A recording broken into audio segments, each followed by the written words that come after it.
Shout out to the New Blood Order. They're my people. They're my bloody family. So check out our chat. It's been wonderful. Blessings.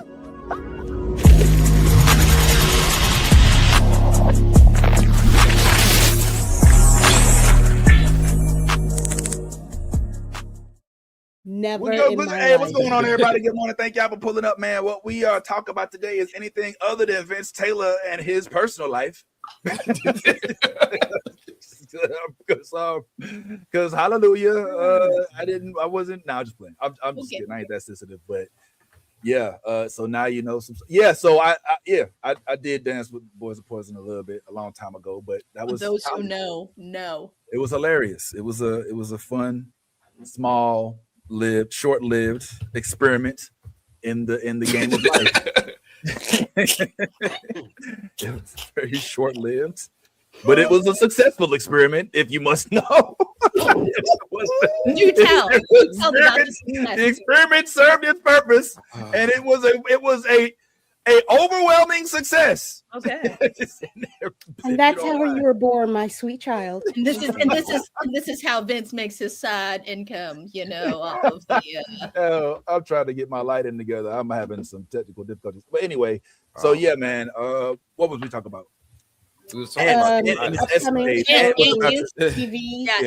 going on all these cool things. Okay, so the Monday Night Raw sounds awesome. So I didn't realize how into it with wrestling I really get until like the women started getting into it. And I watch it and I get down and it's my husband is just like, this is the best. So I'm just saying, Ant, like if you're gonna do things like that, let me know. Yes, let me know, because I will show up with you ringside, like straight up, like I will go. I will be screaming. I will be all the things. You have no idea.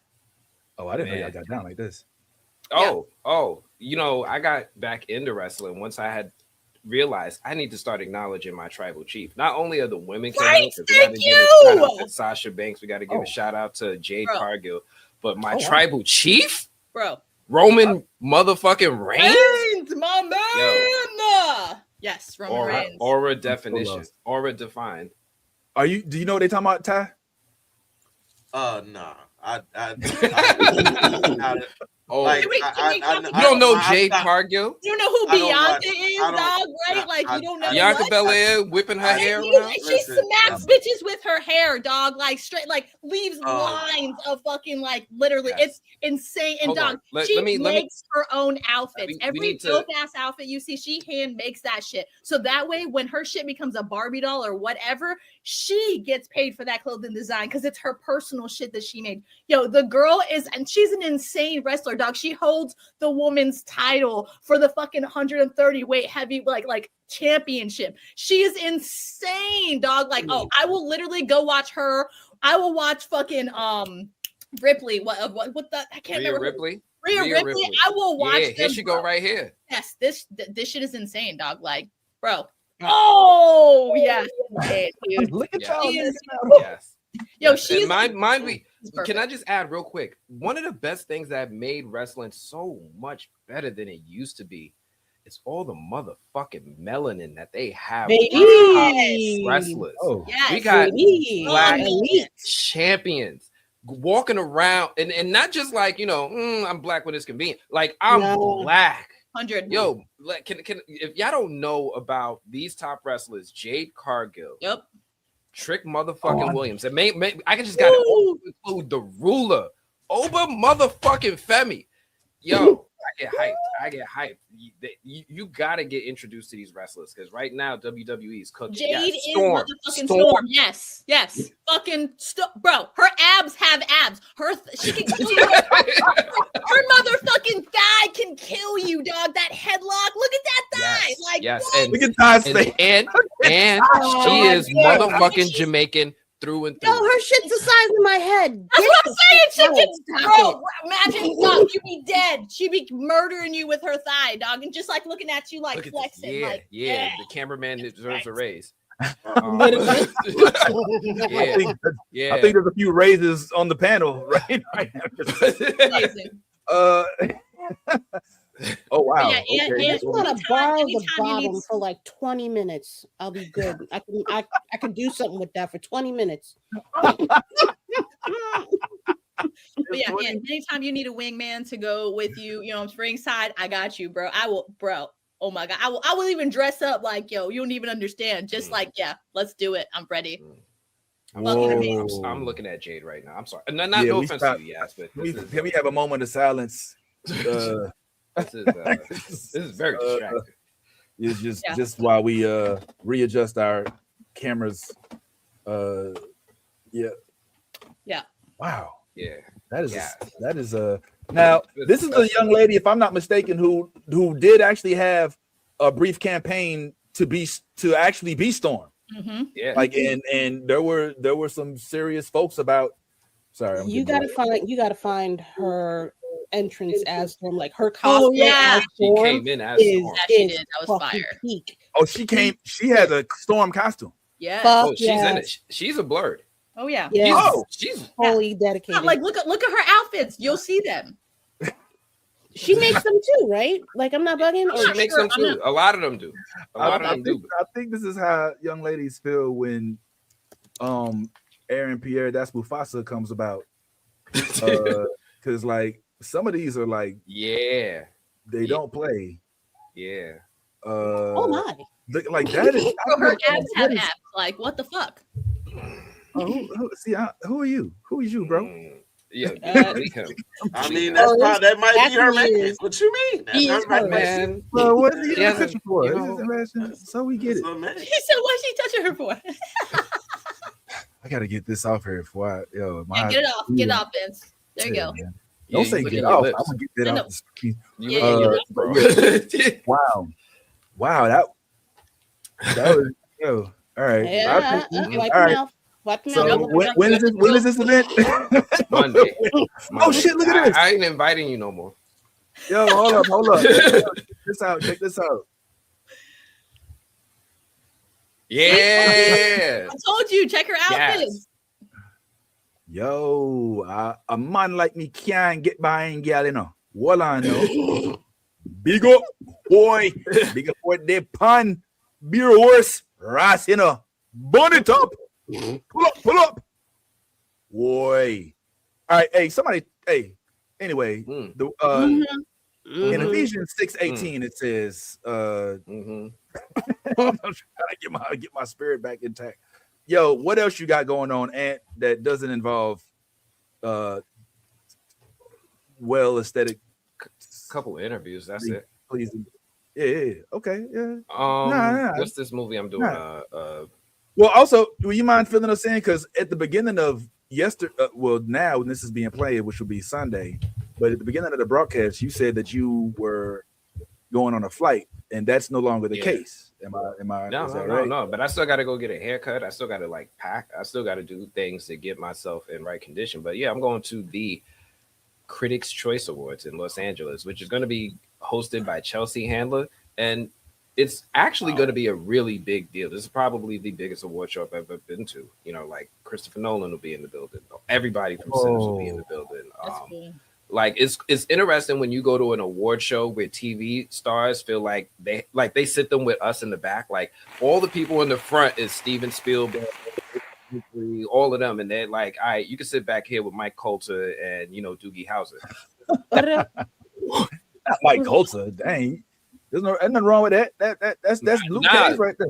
Yeah, but I'm just trying to put perspective as to what this award is, because this is where you're going to see all the biggest stars of the year come out to campaign and see if they won a prestigious Critics' Choice Awards. And what we love about this awards is because this award show itself sets the tone for all the other award shows that happen. This is the very first award show of 2026. True. So when the Golden Globes does theirs, when the Academy Awards does theirs, we've already set the tone on who we said is the best director, who we said is the best actor, best actress, so on and so forth.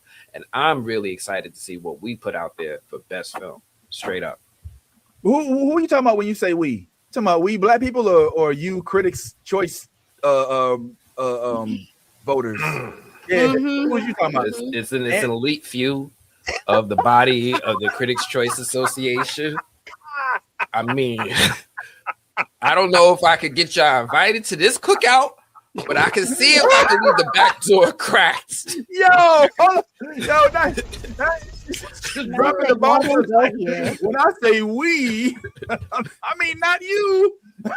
I mean us. Us critics. Nah, because Ant legit is a critic. Like, it's not no joke. Like, he's not some dude just talking on YouTube. You know, this dude got credentials and is applied to places and been accepted. And so, yeah, man, you deserve each and all of it, man. I mean, you ain't gonna lie, it would be dope if we could go with you, and it'll happen some of these days. And we, you know, I'm sorry. But, here you go again. This is the second. My bad. First it was Star Trek. Yeah. All right. Yeah. So this one. All right. Now listen here. What happened was it's gonna happen. Okay.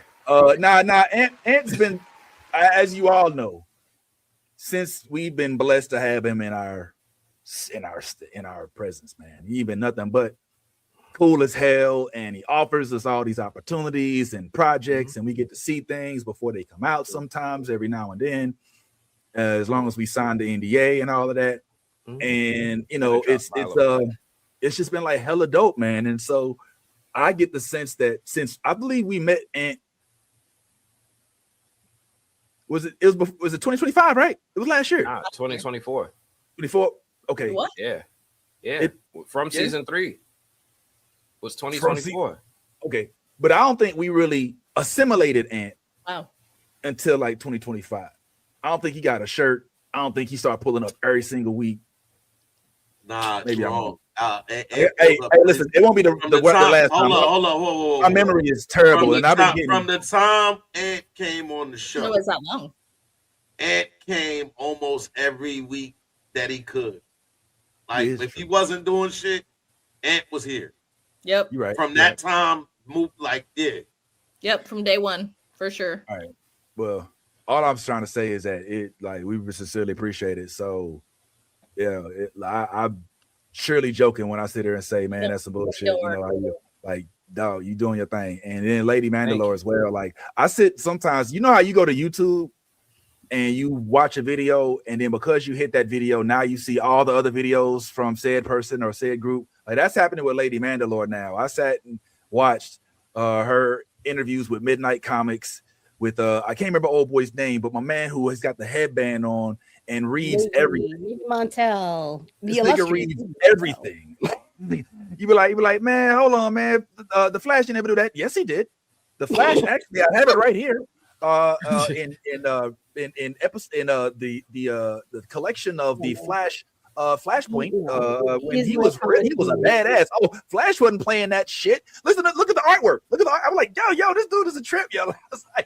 So I mean, and your contribution has been nothing less than like. So anyway, I ain't mean to go down that road. But yeah, I say all that to say it's dope that we starting off the year like this, and Ant is about to go on another excursion. I can't wait to get to the thing I'm most upset about is the Star Trek thing. But Ty, you were saying that you're not looking forward to the Star Trek. I'm not. No, that's not really what. Well, I wouldn't say I'm not looking forward to it. I'm saying that I'm tempering my expectations as far as what I've seen. From what I've seen, it at first when they first dropped it, it made me think, oh, this is gonna be in the realm of Star, the Star Treks, and there's gonna be a level of seriousness, and then there'll be times where they have their moments. But I think from the very onset, this is gonna be more of a comedy driven show with a young cast that. When I saw the I don't know. Is there any way we could pull up the new trailer? I think if you pull up the new trailer, it'll give you a sense of what I'm talking about, and it'll explain it better than I probably could right now. Well, I don't know if we can show the trailer without getting cut off, but I can show some of the stuff. It's the trailer.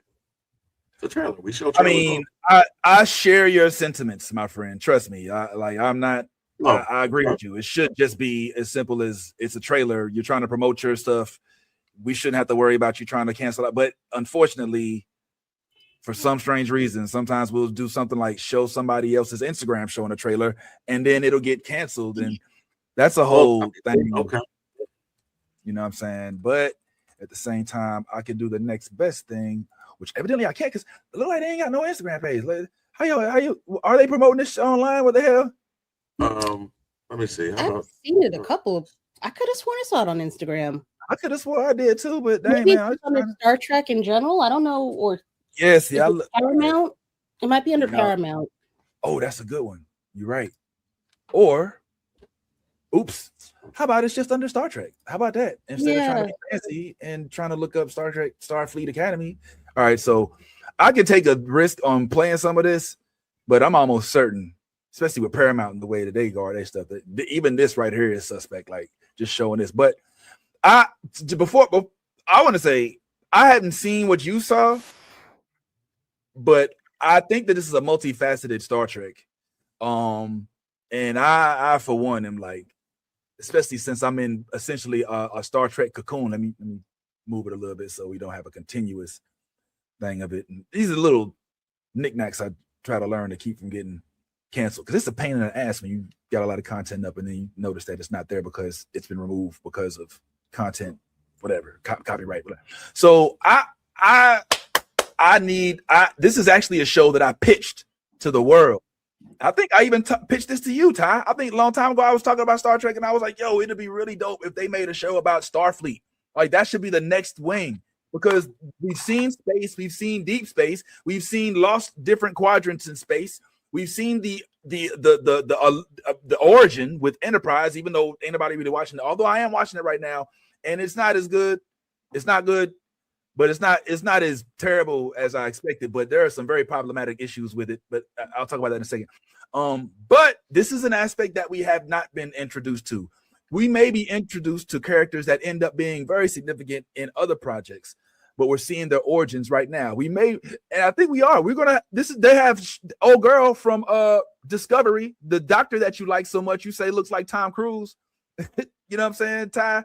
So I'm looking forward to that. But maybe that's just me. And I've actually started seeking out others to speak with, seeking other melanated folks to talk with about Star Trek. So be on the lookout for maybe some Trek talk coming up here in the future when that gets introduced to us. Oh man, I love Star Trek so much. I'm so into it now. It's crazy how me being reintroduced to it just got me to love it so much. But I'll take a step back.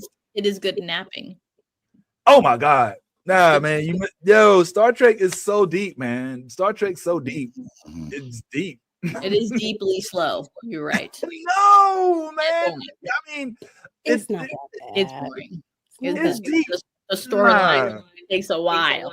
Nah, you wildin'. Every episode has it's like X-Files in space. Oh, it's like watching MASH, but like not military. Although MASH was funny. Like space MASH. Wait, what series are you pulling from? Because there ain't that many that feel like that. Like the original Star Trek TOS. I might be able to hold with you, but not the rest of them. I can't watch it. I can't watch it. They're not that type of bad. It's dry.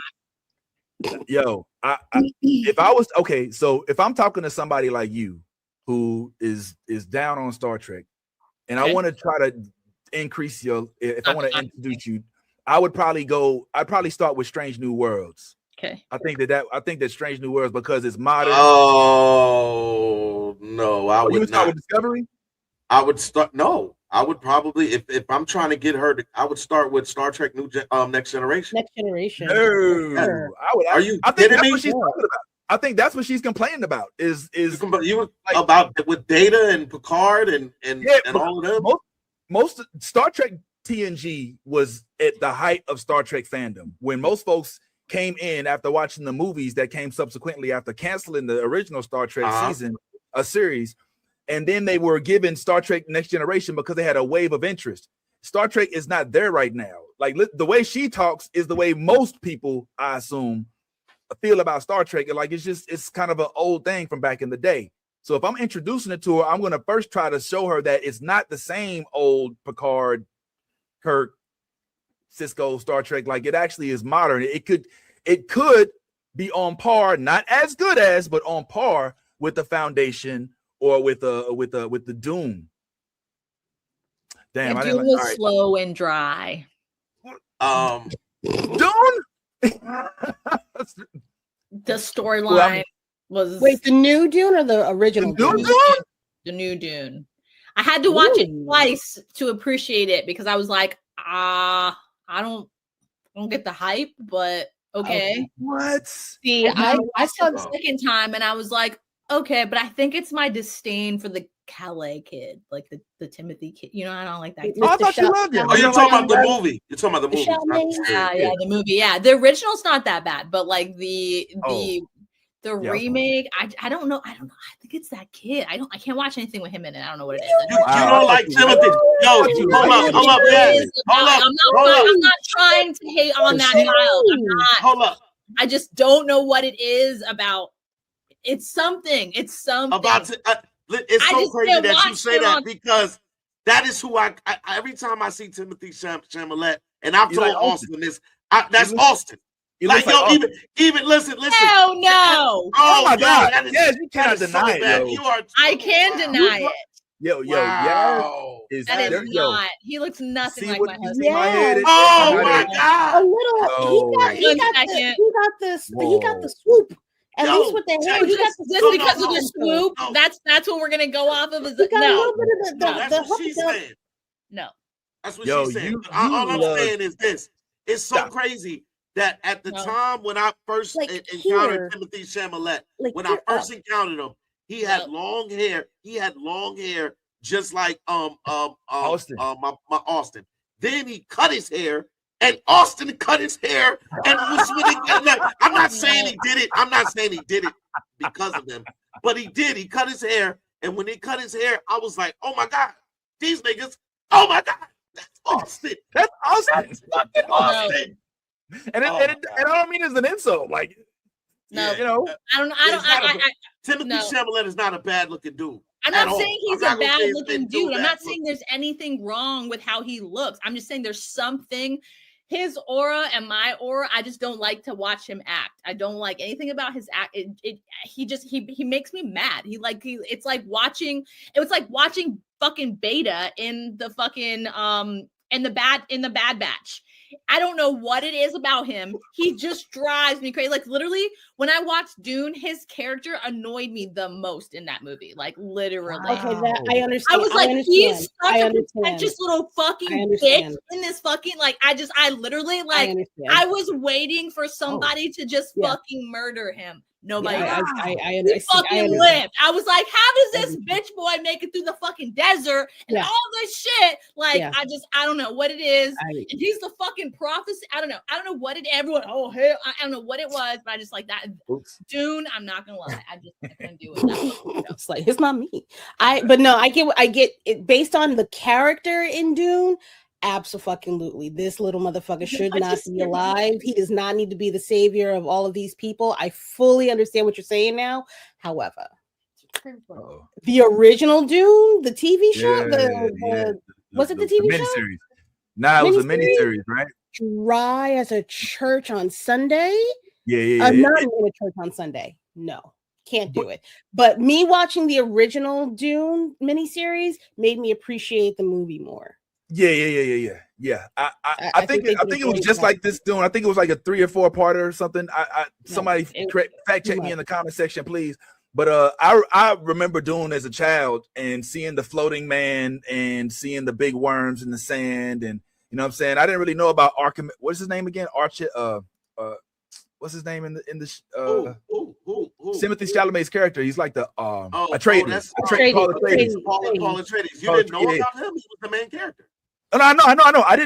I wasn't invested in that because as a child, none of that registered. You know what I'm saying? That's also why that's why I'm rewatching Star Trek now, because all I remember as a child watching Star Trek is like Data, the Enterprise, the Borg, but the intricacies, you know what I'm saying? Like all the little, the bureaucratic, how they ended up out there, the admirals and all of the episodes that I would normally just ignore until I saw a phaser fire or something, or it means so much. It's so much different. So to me, like Dune, not Timothy Chalamet, but Dune itself, like having that character, Paul Atreides, who's like, I do not want to be this fucking God person that they're trying to make me out to, and they're like, that's what the God person said you'd say. That's what you're supposed to say.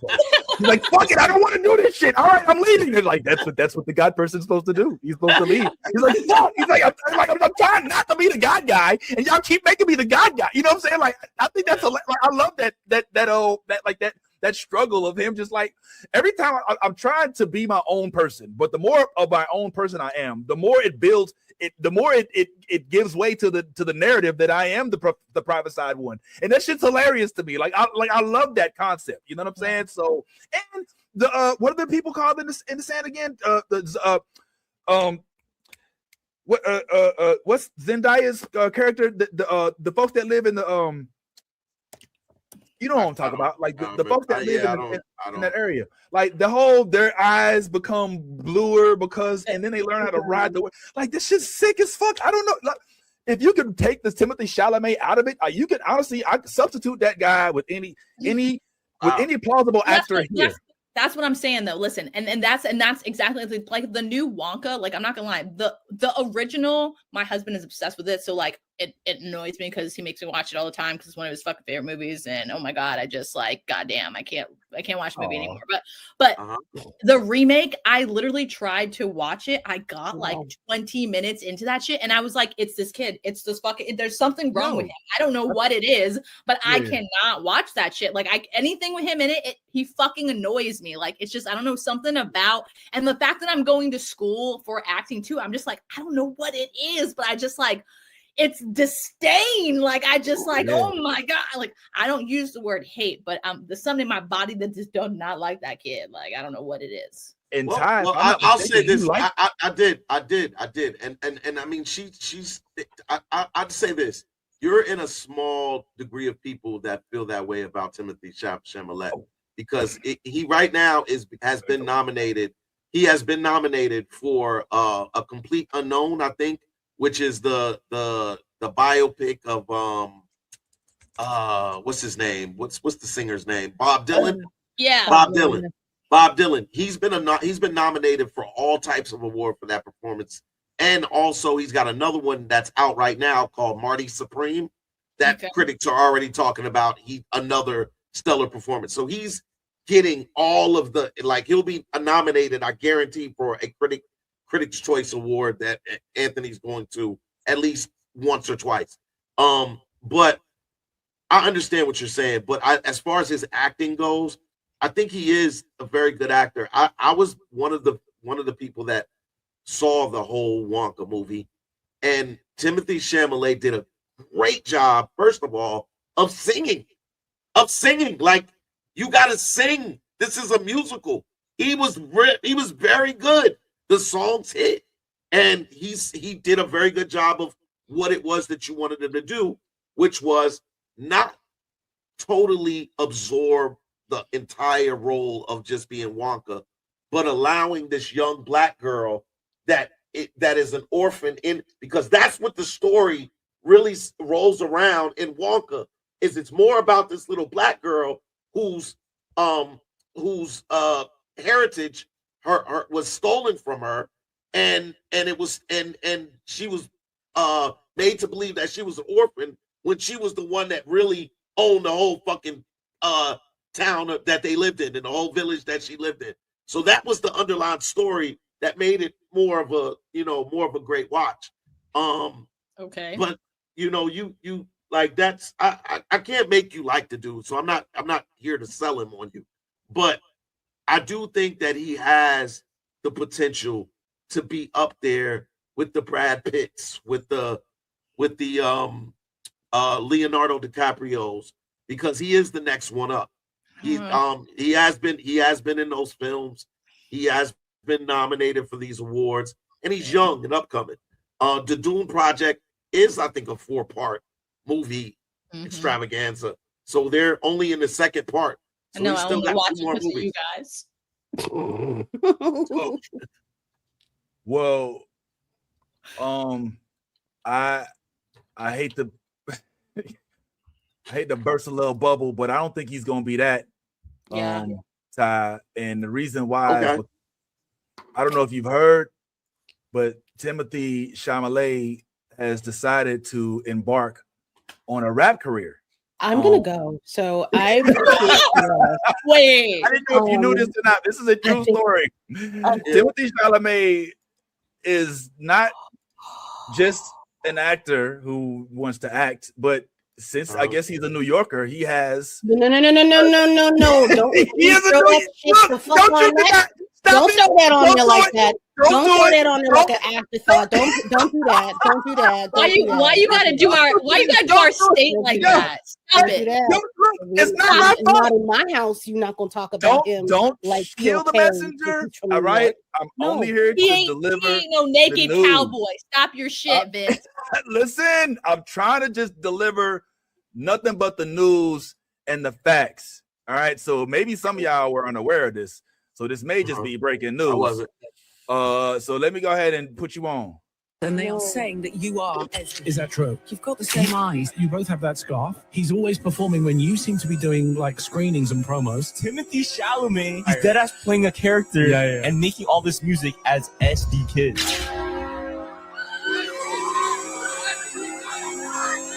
Is this you? All will be revealed in due time. I got no comment on that. Oh, come on. Your fans have lost their minds and they are saying that you are. Is that true? You've got the same. Now listen, this might be just rehearsing for a role. It might just be him just doing a little research. But yeah, he's publicly outside. Why does it have to be either of those things? Because he could very well just be a dude that loves rap and has always loved rap.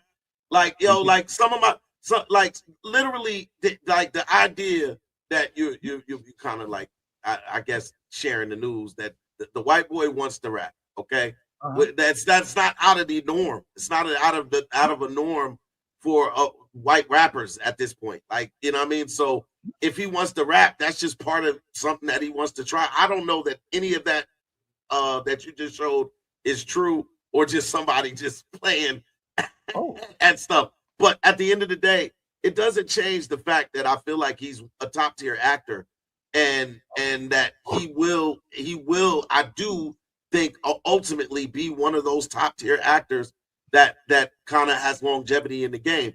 The fact that he's already being nominated for not just and I don't know that they won or not because I haven't watched all of the things, but I can tell you straight up that he was nominated for Best Actor in A Complete Unknown in multiple award shows, and that's again speaks to what I think critics as well as the audience can see that he's a top tier actor, that he has the potential to be somebody we see later on. And we're like, oh, he's the Brad Pitt of the day because I'm talking longevity. Leonardo DiCaprio, longevity. You know what I'm saying? Like, I think he's going to be that guy. I think he's young and he's the next one up. I see what you're saying, but I don't know. I'm not putting too much faith credit on that nomination thing because there's a lot of these shows that aren't nominating things like Sinners, so that's kind of in the toilet as far as reputation goes right now. I don't care what you're nominated for. There's a lot of biases going on at the moment. So nah, listen. Oh, go ahead. I'm sorry, lady. I didn't mean. No. I'm just that's my whole point. Like, everybody, some people's taste is just in their mouths. That's all I'm gonna say. Listen. Not to you. You good. This is all right. At the risk of this of this not being played, you gotta hear this.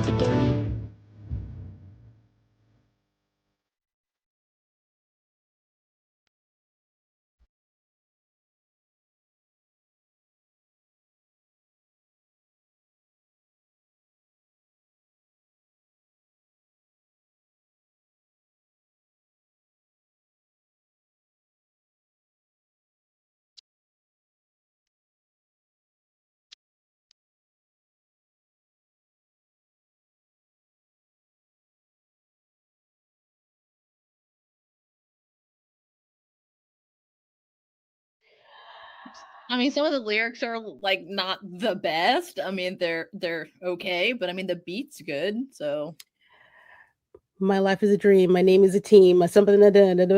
He is reading directly from whoever wrote this for him. Okay, he's hitting the beats. Yo, but I don't think who wrote the jerking part. That was the part that. I'm joking. His Ryan Reynolds, something like that. Kira, what was that line? His dig is Ryan Reynolds. Keep scrolling wherever you're reading. Keep scrolling. It was like it's very short, or he's acting like Ryan Reynolds or some shit. I don't fucking Wexham. So I play that not to say, Ty, that he has no right and should not rap, and that it's not uncommon for rappers to come from anywhere or for anybody to want to have the desire to rap or act. It's not uncommon for actors to have other things outside of acting. I mean, that's especially when it pertains to music, because that's a lot. There's a lot of actors that delve into both. Oh, 100%. I can name a few. I remember Tatiana Ali. Started. She had her own song career where she was in music. Jasmine Guy had a whole song.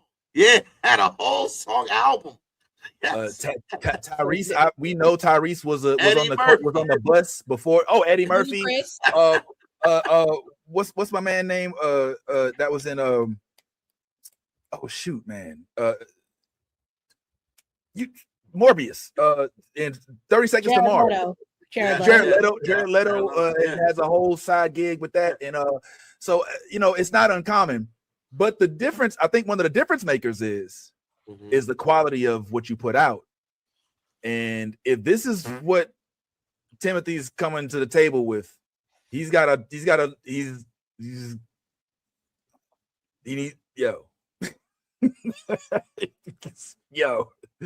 that's problematic. That's problematic because that to me says that's what he hears when he hears rap. Like he hears somebody, like he's going with a trend, braggadocious nature. He's making it his own. He's going with a trend, and I hear that, but it doesn't. Maybe it's authentic. I don't know. If you go up and down his age, look at his age. It's indicative of the times that he thrives in.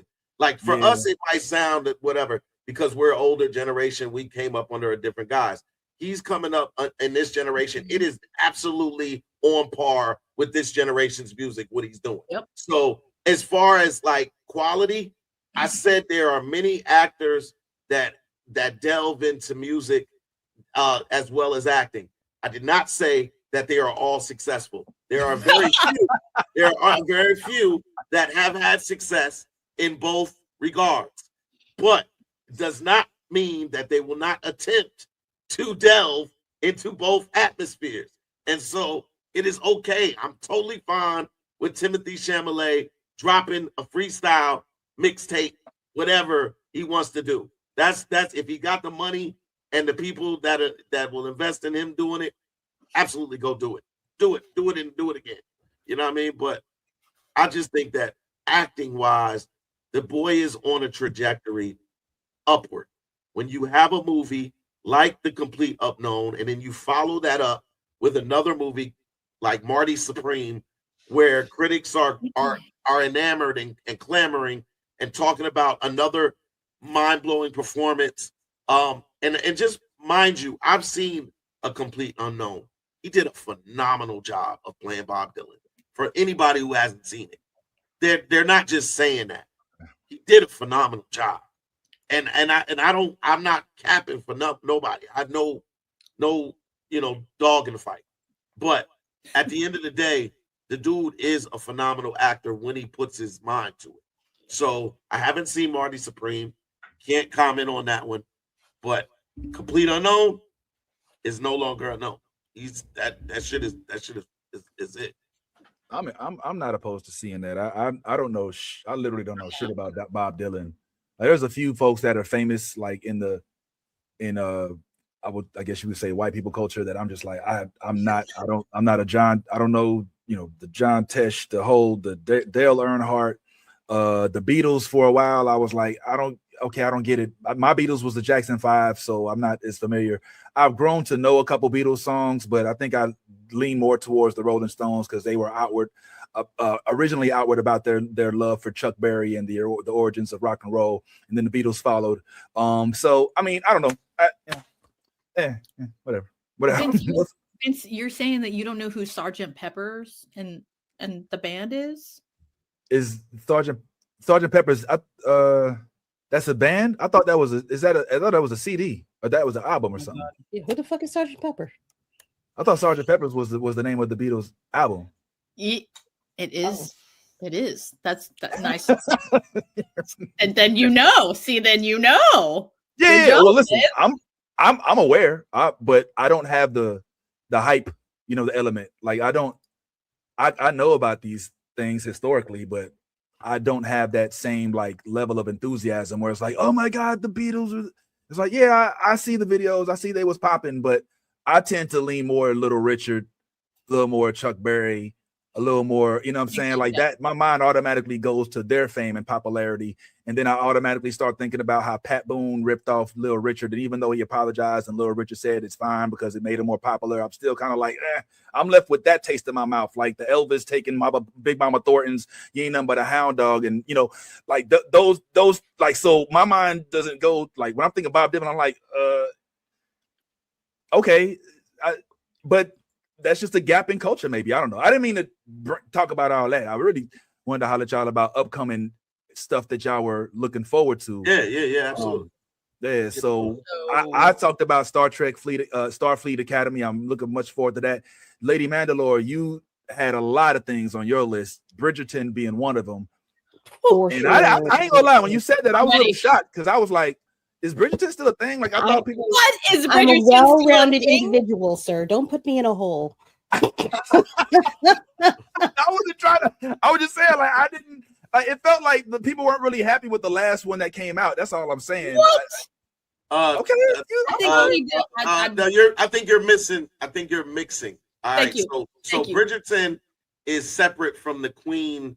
The Queen thing. The Queen of what was it? Queen Charlotte. Queen Charlotte. Queen Charlotte. Yeah. So that was a spinoff. Queen Charlotte was a spinoff of Bridgerton, but Bridgerton is its own thing. Yeah. People wanted to see her backstory with her husband and the king and such, and see how the fuck that got to where it was. Has it got like 17 fucking kids? Boy, girl, boy, girl. Yeah, bitch was fucking. They had a fucking day that they be fucking and they be fucking, and then all them kids showed up. God damn. The land was in that house, okay? You ain't need to be made to drink at a hoe and things happen. I feel bad for the people who have to do the laundry in that house. Oh, that's nasty. Right? The cleaners and the laundry people, I feel real bad for you in that house. 17 kids. And all them kids are probably born in that house too. Wow. Oh, damn. The sheets. The sheets alone, not even counting the clothes. The sheets alone, I'd be tight. But no, this season right here is fitting to be a fucking mess. If you love messy shit, ready. This motherfucker right here about to be a goddamn riot. All right. This I have never read the books. I don't know shit about shit. I'm here for these two getting it in wherever they want to, however they want to. Yes. Okay. Along with the chick that's doing all the writing for the stories in the gossip magazine, her husband, her and Colin, yes. Colin. Oh my God, yes. Whistle down and Colin. I can't wait to see their little ginger babies and their. Oh my God, yes. And then I thought we were anti-ginger. Yes. She's a beautiful redhead lady. Okay, like I can't wait to. And we already got to see in the ending of the last season, they already had these beautiful little ginger babies playing with with Charlotte. Oh my God. With the queen. Oh girl, Daphne's babies. I can't wait to see. And there was two of them. There was two color babies now. There's not just one. Are they gonna bring back old boy? What's his name for like a hot second? I really hope they do. Oh wait, Duke. I don't know if they're gonna bring back. I know he was like a big sex thing for a lot of women. I don't know if they're just gonna for like a no, it's not good look. Let's leave him out. Let's just leave him traveling in one of their Duke Castle things, and yeah, let's just see the baby come back for like just 2 seconds. Are from the man. Let's not focus on the man. Okay, he is. But let's look at him in pictures, not in real life. Okay. Okay, fine. I don't know if there's admire the beauty from afar, not in the up close. Ooh, the culling season for JJK anime wise. That is the other thing that I'm looking forward to. Season 3, basically of Jujutsu Kaisen. Yeah, buddy. That's Netflix, right? To go down. It is going to get somebody gonna be real sad at the end of this whole thing. It is. It's gonna get good. Who else? The Boys. I'm looking forward to as well. Shit. Yeah, it's been so long. We almost forgot, right? I know. A couple of weeks. We had Gen V. I know, but I mean, I'm talking about the Boys. It's just the collaboration. Oh fuck! Spider-Man, allegedly, if they don't push it back again, is coming out. The animated Spider-Man, not live. Brand new day. No, live action Spider-Man is coming back this year, supposedly. I don't. Peaky Blinders movie. Huh? Wait. Peaky Blinders movie. Yes, the Peaky Blinders. We're going back to the garrison. Is it a movie or a series? I thought it was a series. I think it's a movie. Hold on, I'm looking it up. I'm looking at it right now. Hold on, real quick, if y'all don't mind. I want to hear. Movie. I want to make sure we get this from Kira because she doesn't have as much time with us. So shit. There's something else. Mandalorian and Grogu. Yeah, Mando and Grogu. Yo, can I tell you, Kira, real quick before you head out, which any time, like I said, I know, but can I tell you that project got me real nervous? Like I'm nervous about the concept. But I still want to see it. I'm still excited to see it. I'm nervous, but I'm still excited to see what they do because the visuals are going to visualize. Right. I don't know about the story, but I'm excited to see what they do with the money that we have to make the shit look the way that it's going to look. Okay. I'm with you on that. I mean, you can't stop me from being excited about seeing it. I'm just like hella nervous about it taking that step because I don't think anybody on this panel is going to sit here and say that the last season was flame. Like the last season was a fizzle, in my opinion. It was not the season that we all would have hoped for. But I will say this: this now gives Grogu a global platform. That's true. And Grogu is the cutest thing I've ever seen in my entire life, hands down. Like when I first encountered Grogu, I was like, "What the fuck is this cute shit? Give me more." You know what I mean? Like, yeah, what is this cute shit? But give me more of it. I think that there's a lot of people that were not necessarily Star Wars fans and didn't maybe watch it on Disney Plus because it wasn't something that they prioritized. But I think once it hits the big screen, and again, the visuals will be doing what they're supposed to do. I think that people will gravitate to this film.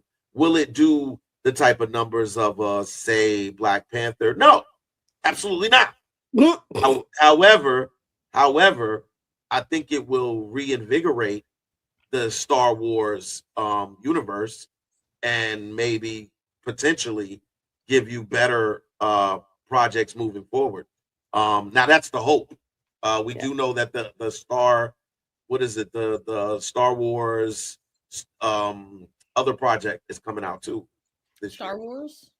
I know what you're talking about, and it's it's not Starfighter. It's like you're talking about it's the one about the squadron, the one about that's what it is. Flying. Yeah, that's what it is. No, it's not called Squadron, but it's the fighter pilot.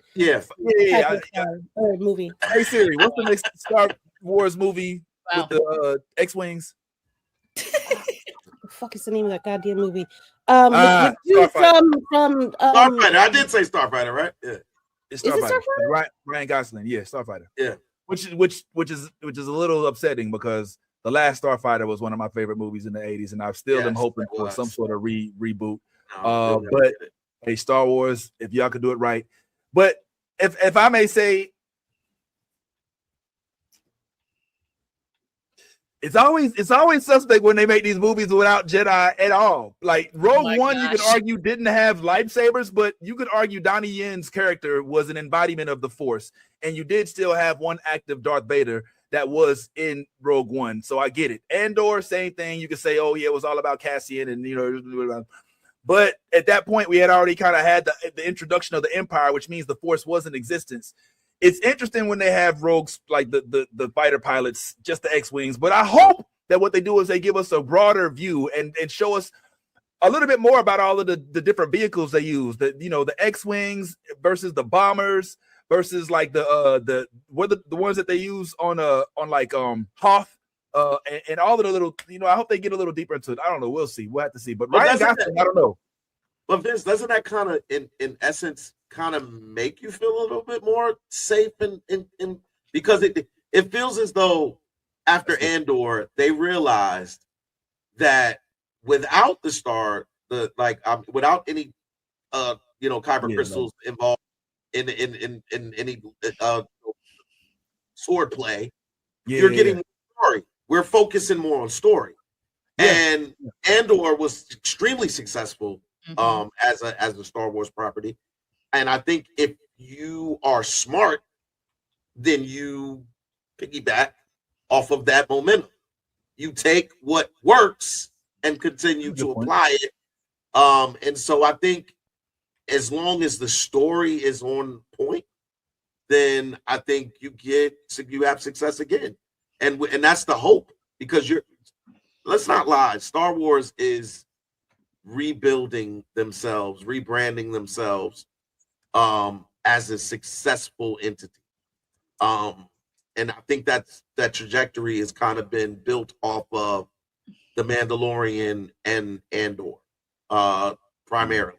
And so if they can navigate that with the new movie and have some level of success that brings in new viewership and everything like that, then maybe we do get some more stuff. Because I'm not going to lie to you, Vince, I just started watching the Visions series, the last season.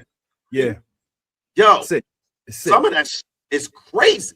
Sick. The first one, where it's like completely in sketch. Yo, oh my god, the fight sequences. Yo, they a robot Jedi who is hell bent on revenge. Like this shit is crazy. Visions goes to different places, but Visions is also like Star Wars is what if. So none of that stuff is canon, it's all just but yeah, this cast though is gonna get all the girls to the yard. They got Ryan Gosling, Aaron Pierre. That's enough. You know what I'm saying? Oh, but they was cool enough to give the guys and those that like the women, Amy Adams, to look forward to. Awesome. She was a great Lois, wasn't she? Sorry, I'm throwing shade. You are super shade. Damn. Okay, so more titles we're looking forward to in 2026. Okay, yeah. Well, I just want to say real quick, Amy Adams, I'm just playing because I loved you in Talladega Nights, my favorite. Oh my gosh, that's a great movie. Yeah. First to last. Yeah. Lady Mandalore, unfortunately, is gonna have to get on up out of here, man. So yeah, we gotta let her go. Unfortunately, why I don't know, but we do appreciate you being here, and thank you. And anything on the way out? Be kind to each other in the new year. I got I got a lot of shit. I do. No, it is a celebration. I got a lot of shit coming up. I can't say the name of everything, but Room for Words will be back on YouTube and Instagram and all that other shit on January 25th. I will see you guys then, but until then, peace. Hey, wait, just to be clear. So there's no show tomorrow? There's no show tomorrow until January 25th. All right. So yes, appreciate you as always, Miss Lady Mandalore. She is going to go tend to her business, being the queen that she is. Deuces. And I guess that leaves us now with a few more things to chat on. Yazzie, First of all, always good, and ants in the background somewhere. But Yazzie, some of the things you said you were looking forward to this year. Okay. So this year, I'm looking forward to the obviously Bridgerton, definitely. Peaky Blinders. It is a movie. I looked it up. It is a movie. It's an hour and 52 minutes long. Bad tie. Okay, cool. And it's short. I mean, it's a wrap up basically, I think. So like what it says is this: during World War II, Tommy Shelby returns to a bombed Birmingham and becomes involved in the secret wartime missions based on his true events, facing new threats as he reckons with his past and rising national stakes. So I don't know if we're like what that really means, because he's coming back from war. So like, is this the second war that he's went? You know what I'm saying? Because did the first he was in the French War. Was that the first one? You know what I'm saying? Where they're always like in the bleaking winter when they say that, is that like, was that the World War I? And then he's like, he went back like, because he's got a kid and he's married to, the stripper lady. The Is like, he? Yeah.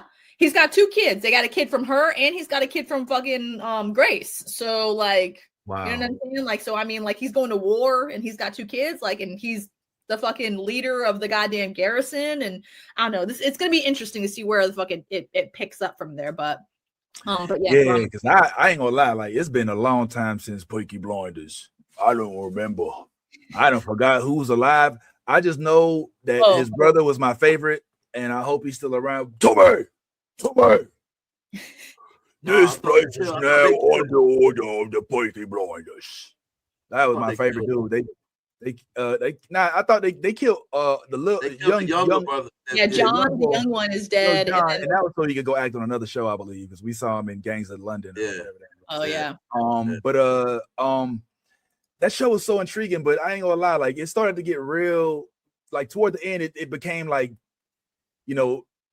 Tommy versus the Nazis. You know what I'm saying? Like it went from like he was fighting the Italians, he was fighting the fucking like the gypsies. Like it was Tommy against everybody. Everybody was trying to kill his family. Like, you know what I'm saying? If they toppled the empire, you know what I'm saying? Then all the things that he had, that's what everyone was trying to get. Everything that he had. Tommy went from being a shiesty ass fucking gangster to be a fucking legitimate businessman, a rich legitimate businessman, and a lot of people were out to get his shit from day one. So I mean, he kept it up. He lost some family members in the long run, like rest in peace, Polly's husband, and rest in peace, John, and you know what I'm saying, like whoever else died along the way. But like, you know what I'm saying, like there's a lot of things with being that head top dude that so many people, and especially how he got there too. Like, you know what I'm saying, it was based on crime, so a lot of people wanted to topple him, and he was like, "Not today. I'm Tommy Shelby." So I mean, it's a great like series. I fucking love it, and I'm kind of happy that we're finally going to get, I guess, a little bit of closure on the ending. Cause I mean, they kind of just like left us like kind of hanging at the end of season 5 or 6. No, season 6, I think. I got to say, I will watch this, but my level of enthusiasm since its last season has died down significantly because there's been so much other stuff happen between now and then that I have to literally go back and rewatch the last episode of the last season just to remember where we even left off, which I've been doing anyway. Like, it's not a big deal, but I'm just saying, like, this is kind of very James Cameron, wait 20 years until the next Avatar. I feel like this, for whatever reason, missed its peak interest. But doesn't mean that I won't still watch it, but whatever. All right. So Bridgerton, Peaky Blinders, The Devil Wears Prada 2. I'm actually like kind of intrigued to see that because it's gonna pick off like where we left off, and basically it's gonna be the rivalry between assistant and now former boss, and the assistant is now the new CEO. So and they're on this rivalry to see who's the top bitch, but print media is actually dying. So who's gonna be the top bitch in a dead company? That's what we're gonna find. Does it have the same cast? Is it still Glenn Close and not Glenn Close, Meryl Streep and Anna Hathaway? So it says Meryl Streep is in it, Anna Hathaway, and Sydney Sweeney is actually also in this as well. Are y'all familiar with Sydney Sweeney's? She had a recent controversy. I don't know if y'all knew about it. I didn't. depending on where you are politically or with other stuff, it may or may not be a big controversy. But she posed in a jeans advertisement, and the jeans said everything looks right with these jeans or something like that. And if you interpret that a certain way, you could think that she was trying to say, oh, you see where I'm going, white, blue hair, blue eyes, black, blonde hair. And then immediately, like depending on where you land on that argument, everybody ran with it to the point where she had to come out and put out a statement that basically said, look, I'm not with any political party and nothing like that. I mean, what I was trying to, but it didn't like disavow it. So I think, in this kind of like uber overt, subvert political country that we're living in now, where you kind of like looking for signs of where people lean if they're not outwardly political, I think it just kind of outed her as where her political views are, which is making a lot of folks who are very, very uncomfortable with the current administration uncomfortable with supporting projects that she's in. But if you are in support of this person, then now you have a new fan follower, blah, blah, blah. And so she's kind of become like a symbol, like a symbolic, kind of how they tried to do with Caitlin Clark. Remember, like they do everything. They want so bad for Caitlin Clark to be the symbol of white WNBA. You know what I'm saying? But like she has to keep coming out and be like, look, please keep me off your tiki torches. And I'm not, I know I had some issues with Angel, but I don't want to be your white, savior. And so I think that Sydney Sweeney, however, is like, I'll be your savior. You know what I'm saying? Okay. Y'all gonna come to the movie? This movie has a lot of actually, like, I'm looking at the cast. It has a lot of interesting cast members so far. So obviously Meryl Streep, Anne Hathaway, and then I said Sydney Sweeney, but also Emily Blunt is in this. Oh, I love her. Lucy Liu is in this. She's still around, yeah. Lady Gaga is in this. Oh, you lost me. Justin Theroux is in this. Interesting. Right. And then obviously, he plays Nigel. So Stanley Tucci is a recurring role. And then Simone Ashley, who plays the off of Bridgerton, the new wife of Anthony, like one of the, the prominent first son of the Bridgerton family. She's also in this cast as well. So it's definitely got an interesting cast. I'm kind of interested to see what this movie is going to be like about. Like the storyline looks, it's going to be interesting for sure. So I'm excited for that. And then obviously the Avatar movie or show or whatever it's going to be. And then what else? I saw that they're making a new Narnia movie. Yeah. I'm like kind of concerned about this in ways that I can't even express, because like the first 3 weren't bad. Yeah. After that, what the fuck was going on with the writing? You know what I'm saying? Like the Prince Caspian one was like, Yeah. Was that, I thought that was 3. Was that 3 or was that 4? That was 4, I believe. Because there's hold on, let's look. I thought that Caspian was the 3rd installment. But yeah, they were all based on the books though, still. C.S. Lewis's books.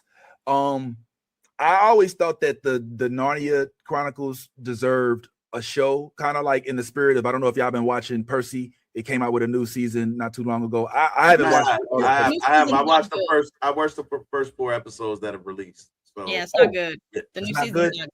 No, it's bad. Did you watch the first season? Yeah, I watched the first season and it was good, but like this season, it's like, yeah, there's like a lot of awkward pauses and like waiting for the other, like it's, I don't know, the acting is not that great. The storyline isn't that great either. Like the whole quest and shit, it's not really that great. Same thing, Ty? It depends on what you're looking for. Like I never thought that I never watched Percy Jackson for the acting because they were kids. Like, so they're right now they're on a different quest. It's not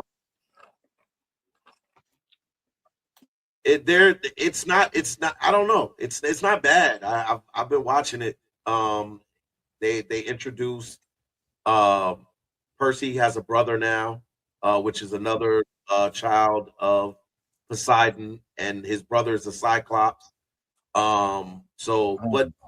But as far as like the only thing that I probably could complain about, like outwardly, would be that I feel like the production quality went down a little bit from last season to this season.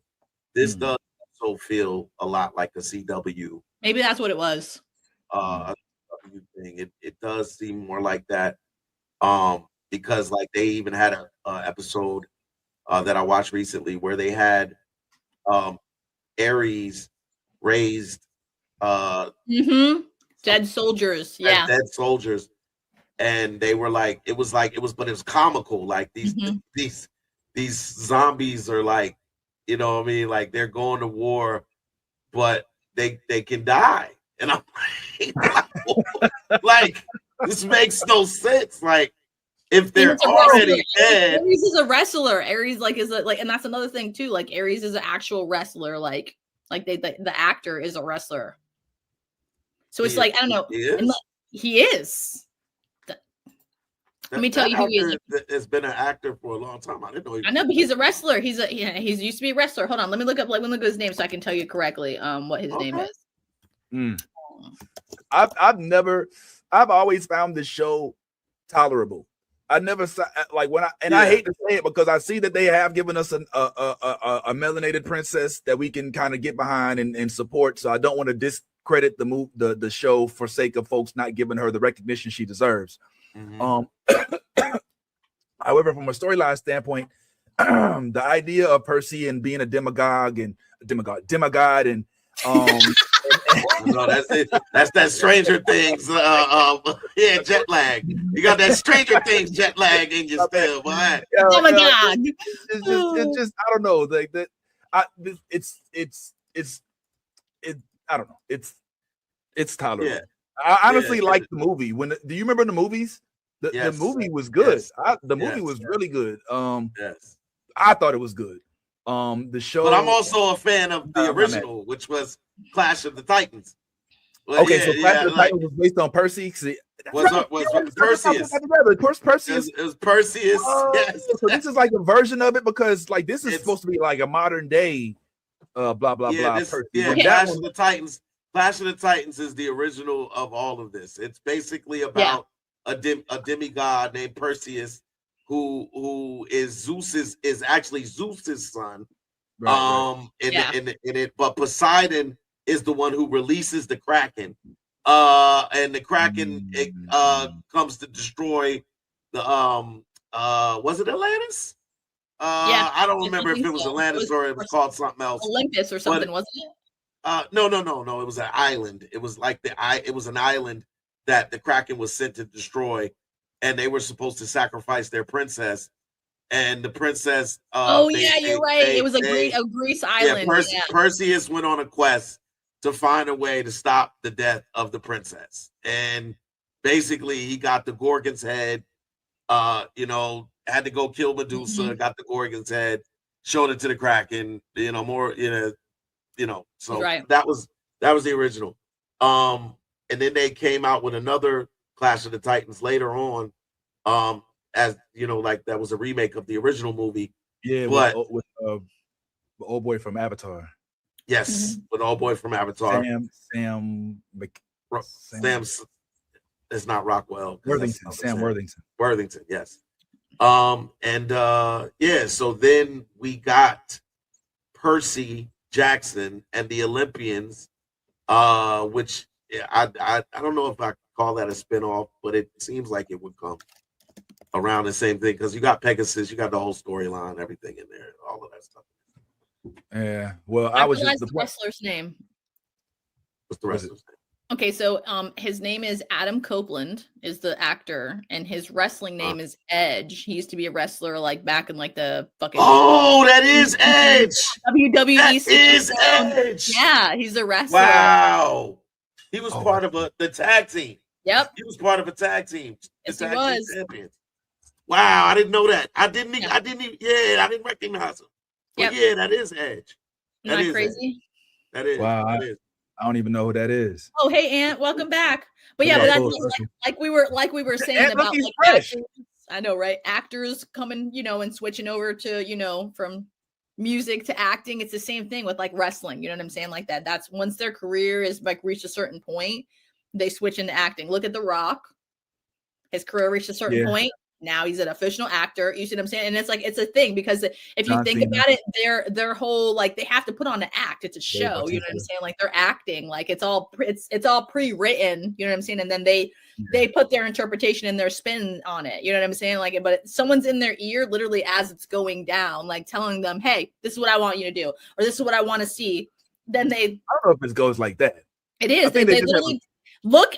Okay, watch Netflix just like released a documentary actually on Raw, and it literally explains to you it is like that. It's acting. I mean, wrestling is so far-fetched, like past what we think it is. It's insane. Yes, they have to be physically fit athletes, but they also are acting. They're doing these stunts and stuff like that, but it also has a lot of television acting like goes along with it. Like there's someone in their ear prompting them. They have to literally have like, hey, we're going to have you guys come out and do this kind of thing. And then, you know, they take it.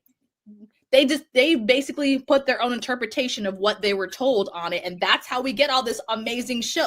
Why do you think so many fans fucking show up? It's for the in-between content. You know, we don't give a, you know what I'm saying? Yes, the fighting is awesome, but the bullshit in between, all the fighting, getting kicked in the balls and shit, it's fucking awesome. We love to watch that shit. It's what sells. You know what I'm saying? So you got to think about this. Like this is on a level. It's so complex. It's on a level that you won't even understand because there's so many different layers to it. There's the outfits. There's the show business aspect of it. It's a lot of different things. And like, you have to think about it. If they're not a good marketable, they're not going to be a good wrestler. They're not going to make it far. It's all a business. That's what it basically is. Like, and I learned this because I went to acting school with a up and coming wrestler right now. She's amazing. Maddie is amazing. Yeah. She looks like Jade Cargil, just like she's 5'4" and she's just Spanish girl ripped, bro. She's insane. My bad. Yeah, I got you together now. Yeah. Oh, well, listen, Yazzie, I understand you may have to peel at any time, so whatever, just check the Dukes up whenever you got to head on out. But listen, I'm not here to contest, and it's so funny that Ant showed up right when we got to this point because we was literally talking wrestling before. I don't know what happened between when I was big on Brutus the Barber Beefcake and Jake the Snake and Coco Beware and the Bushwhackers. I don't know. At some point in time, I don't know. sometime between after I saw Hulk Hogan body slam Andre the Giant. It was my age. Yeah, absolutely. That was 37 years ago. It was. Wow, it's gotten better. That's what I'm trying to tell you. I used to watch it like when originally, and then yes, it started like fizzling out. You know what I'm saying? But like, listen to this. Hulk Hogan has reinvented wrestling.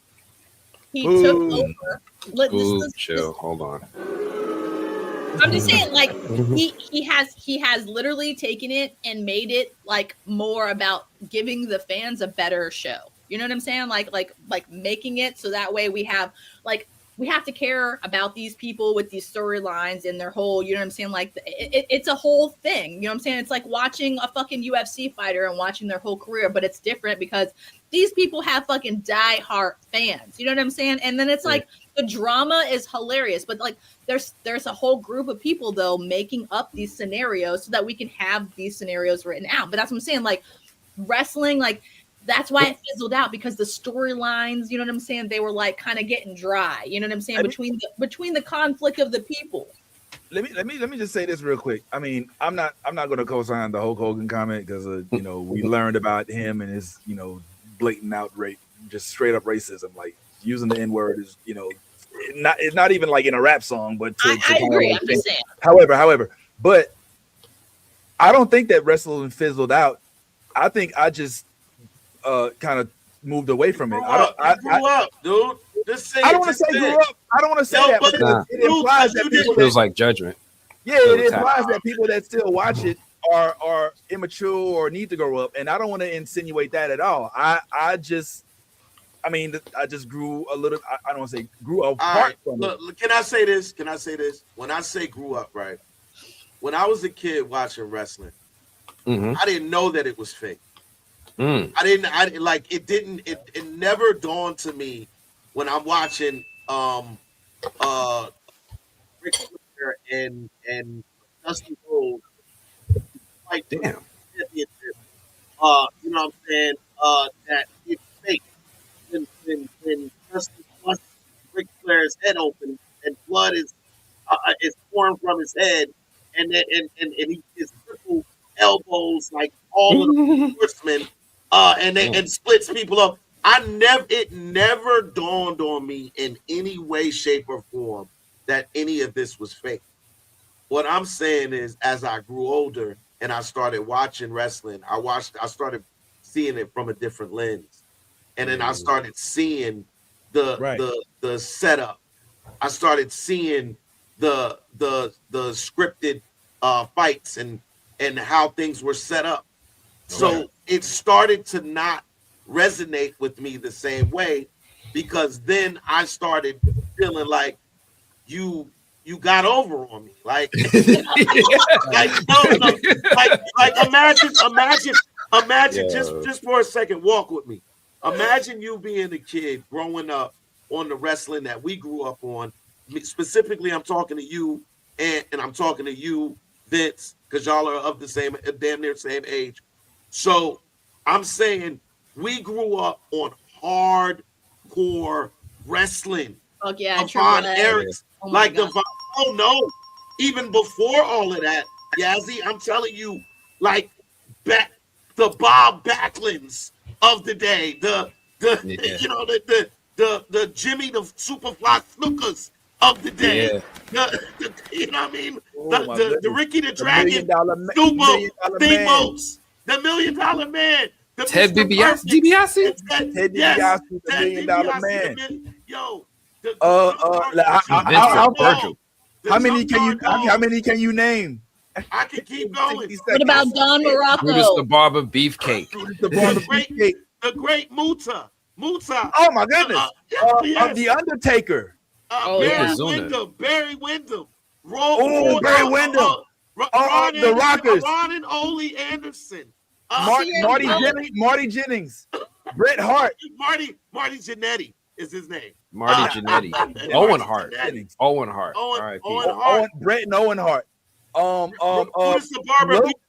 Luke and Axe of the Bushwhackers.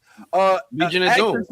Axe and Smash of Demolition. The Legion of Doom. Mr. Perfect. Oh, Mr. Perfect.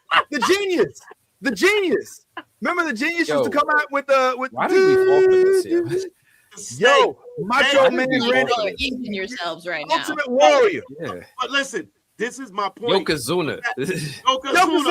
Yeah, look. So my point is, I'm like, when I say what I'm saying this from a rooted wrestling fan. Was rooted, like we watched it as kids, like it was like nothing. So now as I grew, I started seeing it through a new lens. Like I feel like, yes, you're seeing it the way that I saw it when I was a kid. It is not. No. Let me cook. I'm saying that you seeing it from it appeals to you because the storylines appeal to you. Like she said it herself. I'm just regurgitating. It's just like not me personally, but I'm saying from fans. Like that's why they like wrestling so much. But like me personally, though, the storylines I don't give a fuck about. I just like watching them beat the shit out of each other. I don't know. Like it's entertaining to me. Like the way that they go about hitting each other and like the kicks to the face when they're coming off of the fucking ropes. It's just it's great. I don't know. I live for that shit. Okay, so you live for the choreography, and that's fine. That's fine. That's cool. Like, but when I was looking at it as a kid, I'm looking at it as a kid that doesn't realize that that there is a business. I'm just looking at it from the idea that these are two individuals competing for a title, a championship. It resonated to me like football, basketball, baseball, all of these things that these athletes compete at a high level to attain a certain thing. But when I see the wrestling that I've seen, And I've watched the Monday Night Raws. I've watched the SmackDowns. I've watched it. So it's not like I'm saying this from a perspective of someone who didn't even try and attempt to watch these things. I did. But when I started to see, and I think it kind of faded. I faded at the end of the Rock, right before they started the X, they started DX? doing X. The DX. You stopped at DX? That was the last wow. like damn. Stuff that was when it peaked. Yeah, that's when the brand peaked. That's when it reached its absolute highest point from there. Yeah, I remember X-Pac. I remember X-Pac and their whole legion of dudes that Triple H and X-Pac and the Nation of Domination. Nation of Domination. So I was around for that. And I think after that, that was it. I didn't come back for the Jade Cargils. I didn't come back for the Roman Reigns. I didn't come back for none of that has appealed to me. And again, this is not me shitting on nobody who watches it. I'm just saying, like, there was a time in when I looked at wrestling as a high impact sport. And now wrestling to me is a bona fide drama / business, which it's always been, but it feels more like a business now, like it's driven like a business, as opposed to you got this up and coming wrestler that comes into the league and like a Bill Goldberg and goes and has this story of just beating every single body they put in, whether he was supposed to or not. You know what I'm saying? And that I don't see that anymore. I don't really see that ideal. Well, we've had that though, right? Yep. We've had Brock Lesnar come through and make Bill Goldberg a shit. Like, Bill Goldberg is Brock Lesnar's shadow. Like, this is how much Brock Lesnar has eclipsed Bill Goldberg in wrestling. Really?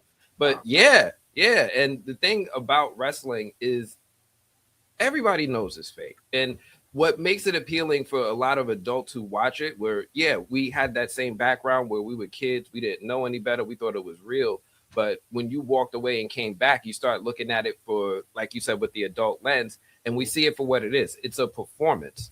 And what we're now finding as the new appeal is, like, who's the best performer? Like, who's the best shit talker in the lunchroom, right? Like, who's got the best disses? Who's better at freestyle? Who's better at, getting on the mic, getting in the ring and embarrassing the other person?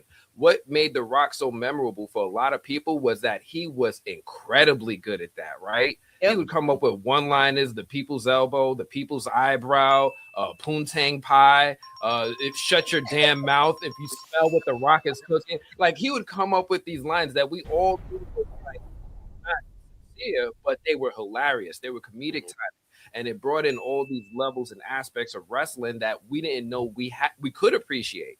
So when we start looking at it as adults, we're like, all right, who's the best shit talker in the ring? Who's got the best fake punch? Who could make me really believe they got thrown through a wall? And that stuff is harder to pull off. WWE, I don't look at it like UFC. I look at more like Ringling Brothers and Barnum and Bailey. It's more like a traveling circus where you're looking for who's got the best talent, who can make me entertained for the next 2 hours with whatever it is they're doing.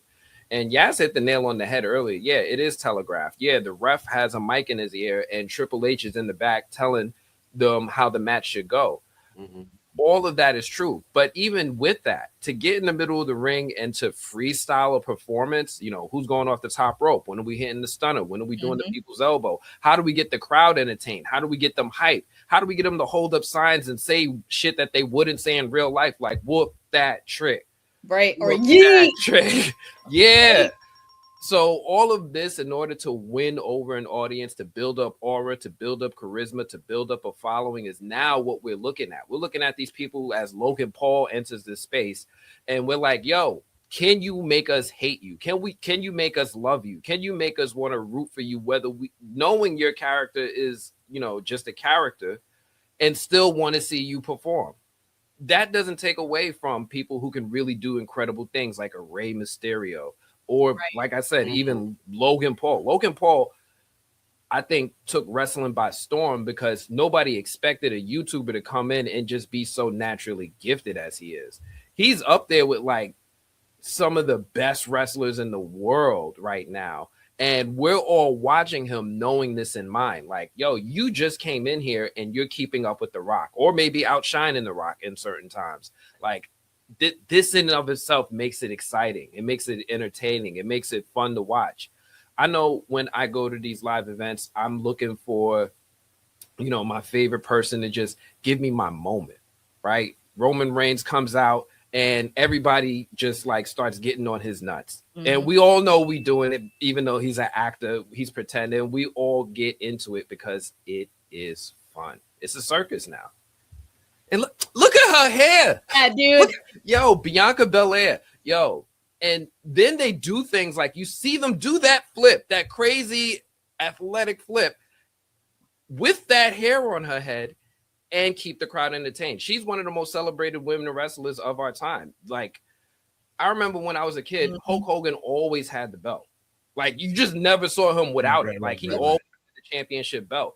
Nowadays, wrestling, they don't do that. They pass it around like a blunt.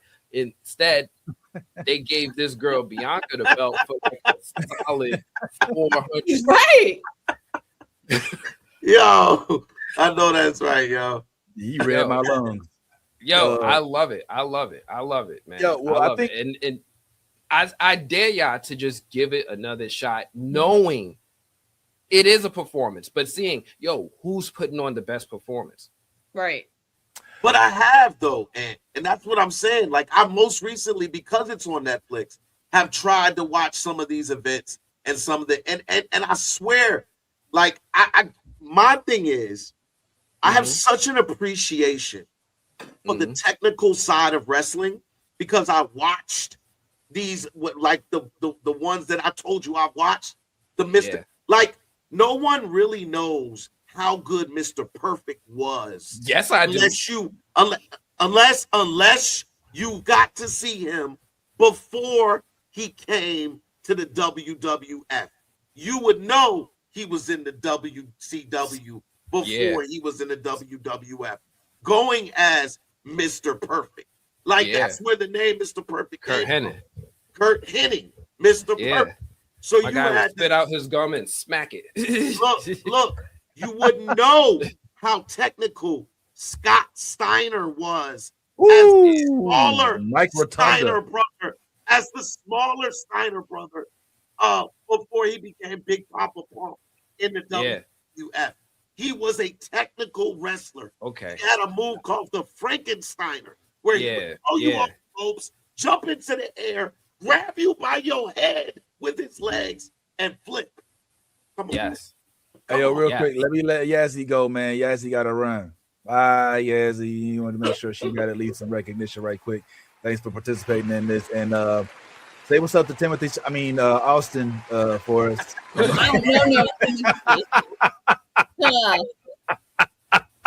And he raps too, yo. You know, Austin does rap, yes, and he's way fucking better than Timothy Chalamet. I'll give you that. I agree. I'm just messing with you, Yazzie. All right, yo, we'll take care. He's been popping in. He's been bringing me snacks and shit and drinks, and you know. Wow. Hey, her little love dune. Okay, all right, bye, Yazzie. I'm gonna let you go. I know you won't do it. I know you won't do it yourself, so I'm gonna go ahead and let Yazzie go. She's just like me, man. If you don't take me off screen, I'll be like, hey, I'm still here. I don't see why I'm still here. So yeah, she's in the background. I think the point's been made about wrestling. I think the biggest point that I've gathered from listening to both of y'all, which I see where Ty's coming from, because I think Ty and I were both indoctrinated at an age where, like, literally, like, if you tried to say that wrestling was fake, we would argue you to the death. We'd be like, what the fuck are you talking about? Like, he's bleeding. He's bleeding. You know what I'm saying? Like we be like, what the like adults would be like, well, are you watch that shit? We be like, what the fuck? Have you seen this dude? Come jump off the top rope and you know what I'm saying? Like Hacksaw didn't jump. That's a real 2x4. You know what I'm saying? So and then I feel like what Ty is kind of saying a little bit, and correct me if I'm wrong, Ty. It kind of feels low key like to use a metaphor from Wicked, like Dorothy found the curtain and we kind of pulled it back, and we saw that wrestling was really just an act, and we were like, oh, so it was an act. You know what I'm saying? Stop beating him up for nothing. And so here's what happens. Here's what happens. It doesn't take away from the entertainment value, but it takes away from like the original purpose we watched it, which was because we did believe that these things were happening authentically. And that's what I think Ty meant when he said we grew up, you know. And I don't think that he meant that in a derogatory. No, he's not trying to. I mean, I can tell you. You don't got to speak. Yeah, you know, it's like when we've learned, just like we learned for whoever was taught that there was a Santa Claus. Thank God I wasn't, and nor did my kids learn that there was. When you learn that there's not, you stop looking forward to Santa coming on Christmas as much anymore. You might think, oh, that's entertainment value because Santa Claus, is across the world. But for some of us, we're like, oh, all right, so it ain't no Santa. Unlike my oldest daughter, when I was like, yo, there's no Santa Claus, she's like, yes, there is. I got a perfect like, I'm telling you, I am Santa Claus. I get the gifts. Here's what you get this Christmas. She's like, I don't care what you say, Santa Claus exists. And so Vince, I got a perfect comparison.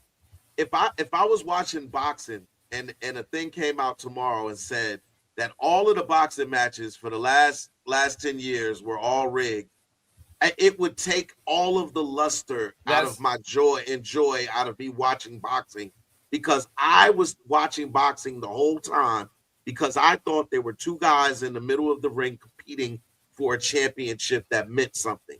When you find that there was nothing, then it means that anything you compete for at that point, it means it's nothing to me. It means nothing. So like when I see, and then you hear Ant kind of give the example of if like the belt being a blunt that everybody passes around. Like you think about that. Like you really think about that as from us, those belts meant like those when I tuned in, bro, to a Ricky the Dragon Steamboat versus Jake the fucking Snake for the world title for you, that shit meant something because I knew both of these dudes was gonna give it up 150%, and by the end of the night they done fought for 2 hours, and they are both completely drained.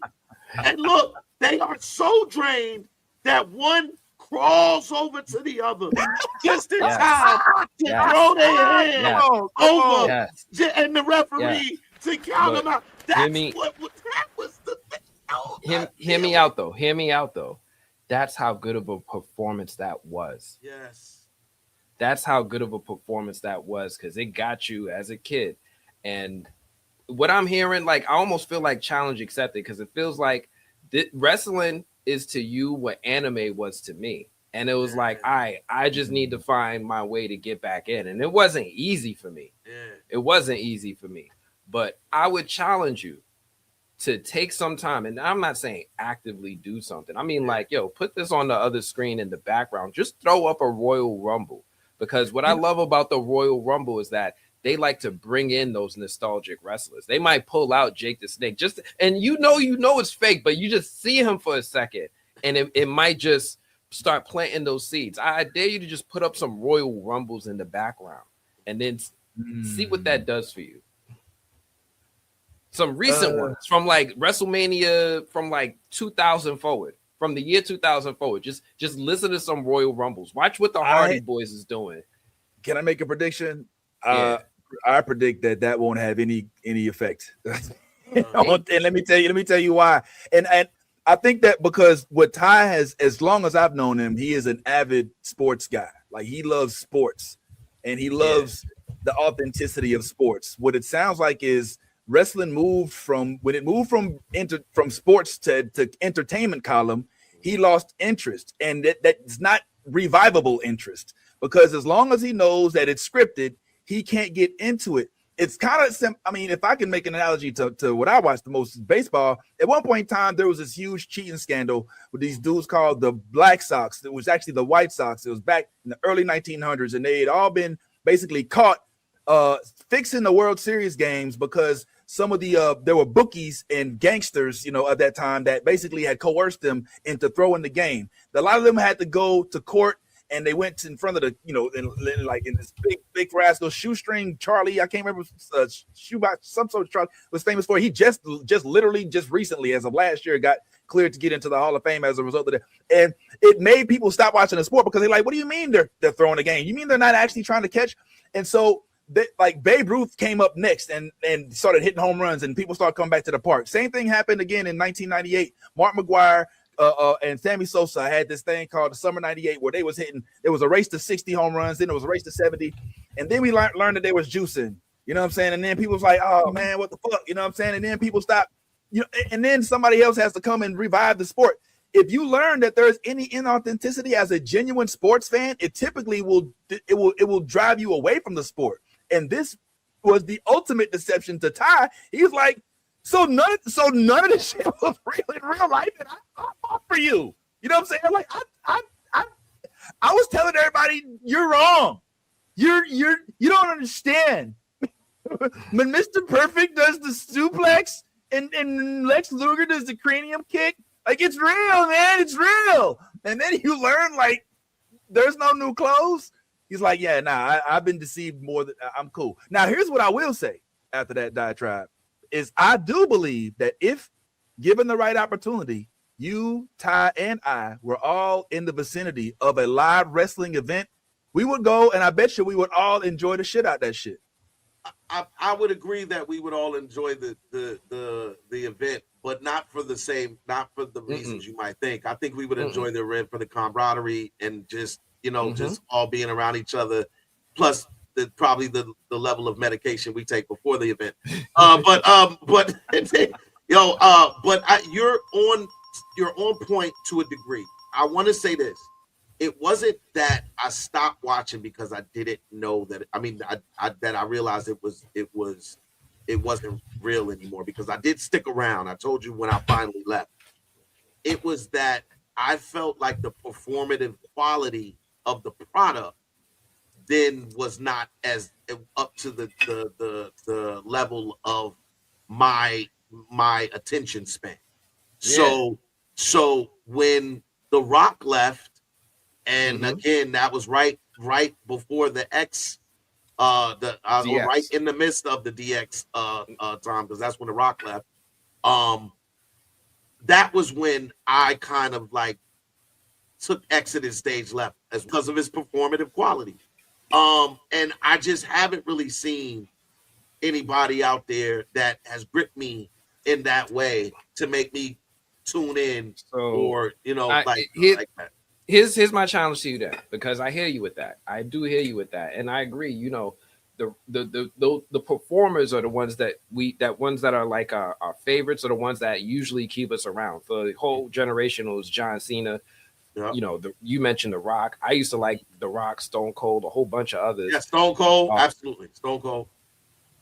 What's interesting is seeing that process recreated, and something that's very special to me is seeing that process recreated with Black wrestlers. When you sit here and you watch WWE, so WWE did something interesting. You ever remember something called Tough Enough? They used to have it on MTV, where they used to actually let fans go and audition to be WWE wrestlers. That evolved, and they actually evolved it into its own. Go to NXT. You see these young, up and coming, hungry wrestlers.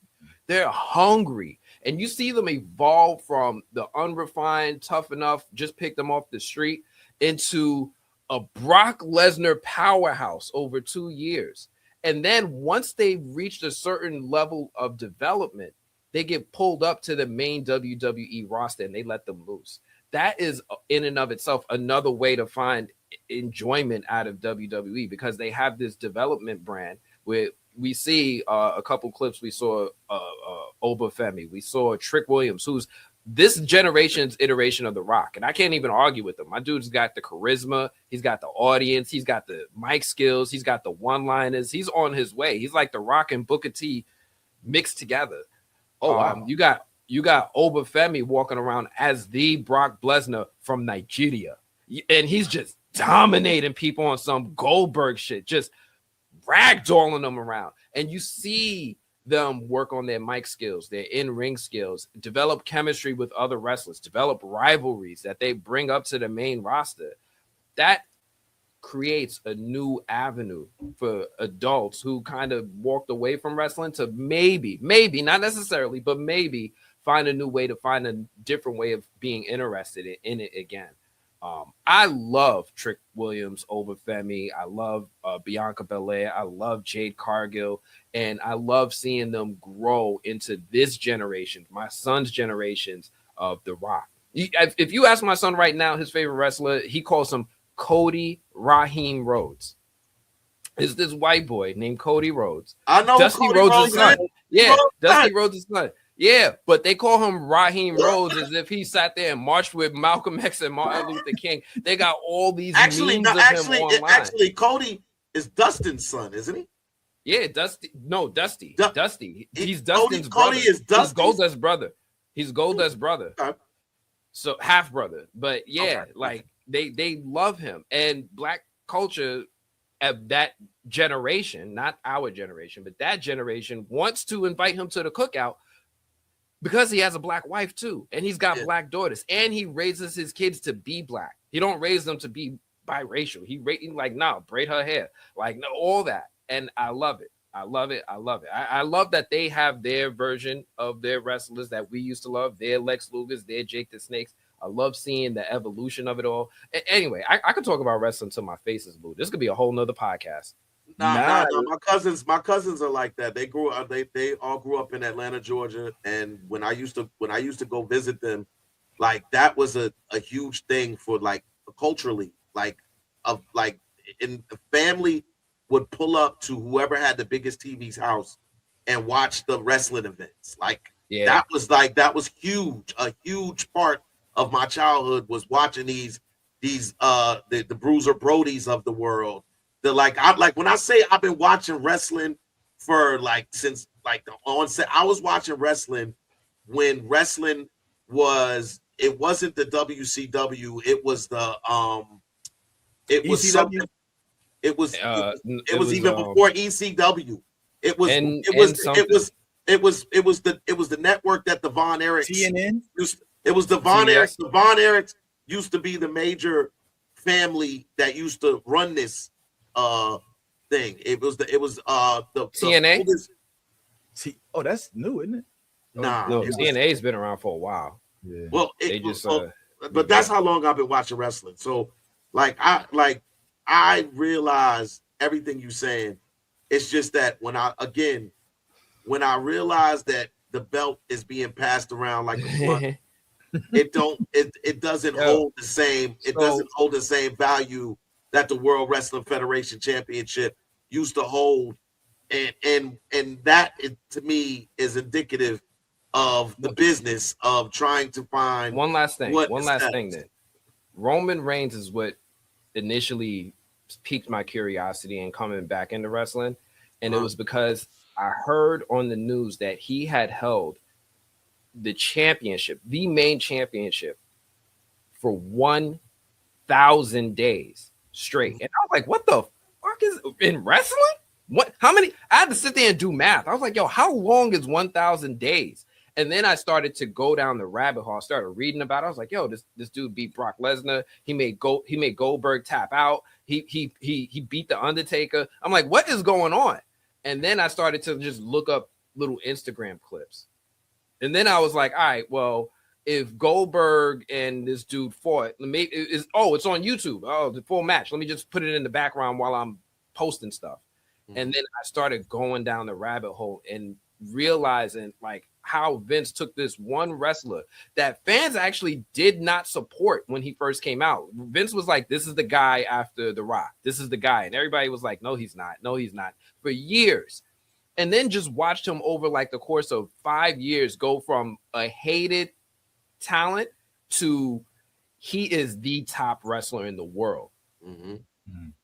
It's just incredible to just see one, Vince McMahon's foresight and knowing how to identify talent even that early in this dude's career, to see it actually flourish. to hold on to the WWE Championship for 1,000 days is, even for them and their writing, unprecedented. They just don't do it. It broke Hulk Hogan's record. Like 1,000 days. Yeah, I see what you're saying. I think what I'm hearing and is like, it takes a level of popularity or a level, like you have to reach a certain level of respect for the audience in order to hold down the whole franchise for over 3 years. Well, for just about he went on years. for 1,400 days, and they let him keep it. Like he held on to this title for. But yeah, you're right, and that's why he's Akuma now. Oh shit! Is he Akuma in the Street Fighter movie? He's Akuma. Well, that's a segue, and man. Cody Rhodes is Guile. Speaking of Street Fighter, man, before we start to wrap up, what we was talking about when you was getting the fresh fade, you know what I'm saying, was some of the projects we're looking forward to in 2026. Did you have any in particular? I think Street Fighter and Mortal Kombat come out this year. Street Fighter, Mortal Kombat, Avengers, Doomsday. Doomsday. Are we looking for? That's an anxiety-ridden project that I feel like is now causing more headache than anything, and it's going to have way Rip too the high. Band-Aid off. Yeah, well, I guess. All right, yeah, we'll have to see what that is. Did you have anything else? Spider-Man, Brand New Day. Tom Holland, Spider-Man. You're not excited? My man cracked his head open for this movie. It's got to be good. Yeah. True. Well, when is Beyond the Spider-Verse? Is that 27? Yeah, if we're lucky. All right. I was kind of looking a little bit more forward to Beyond the Spider-Verse. It feels like I think we just saw we got Spider-Man Noir. Spider-Man Noir is coming out. Spider-Man Noir, all right, which I want to go ahead and dampen the expectations now. I do not believe that we're going to see a Spider-Man slinging through the streets. I believe this is a detective show where we'll see minimal special effects and more storyline based Spider-Man content. I adamantly believe that. So I'm not going in there expecting to see a dude catch a goblin or an octopus slinging from the Empire State Building. I'm going in expecting for there to be murders, and Spider-Man Noir will be hired in an attempt to, rather than be a photographer working for the Daily Bugle, but to be some sort of Batman type figure that helps the police solve crimes. Yeah, so, I don't know that anybody thought any different. I mean, that it seemed like a and honestly, I thought you was gonna say something profound, and I was like, no. Nah, sometimes you just put Spider-Man on something, so you expect swinging and a bunch of. We didn't even see that we didn't even see that from Spider-Noir in the Enter the Spider-Verse. He did some fighting. He did some fighting. No.